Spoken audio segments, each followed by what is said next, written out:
So the next one compares, we finally have the 2024 data on what happened with real family income in the United States.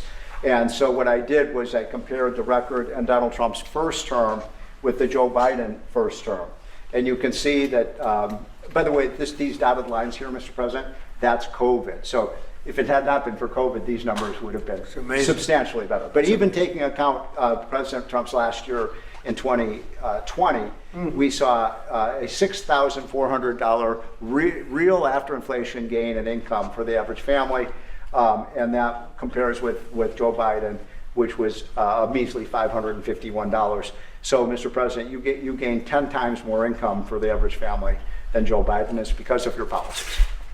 And that's taken into consideration COVID, Yep. which a lot of times you don't have to do that, but Because we were I'm very glad you did. We were up over No, we were almost 8,000 until. Look at that number. Yeah. Okay.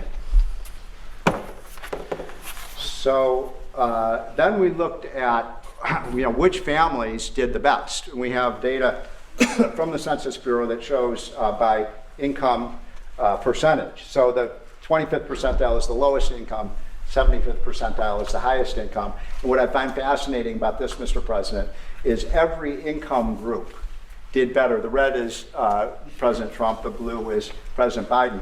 Every single income group did better under President Trump. But what's really amazing is look what happened under Biden. The lowest income group lost income under Biden. They were poor 4 years after Biden's presidency. No gain virtually whatsoever for the middle class. And the rich was the only group that did better under Biden, which is ironic because Biden keeps saying he was trying to get rid of income inequality. He made income inequality worse, not better. It was President Trump that reduced income inequality. These numbers just came out, by the way. Yep. And then finally, these are the numbers just I just showed you in percentage terms. Mr. President, these are the numbers in dollar terms. So even the lowest income, 25th percent, gained about $4,000 in income. That's a lot for a lower income family.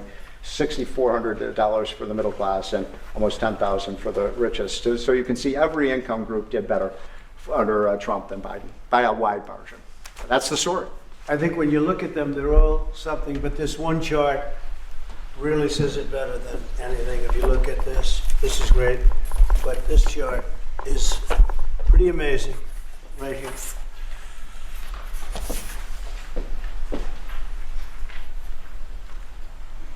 All new numbers. Okay?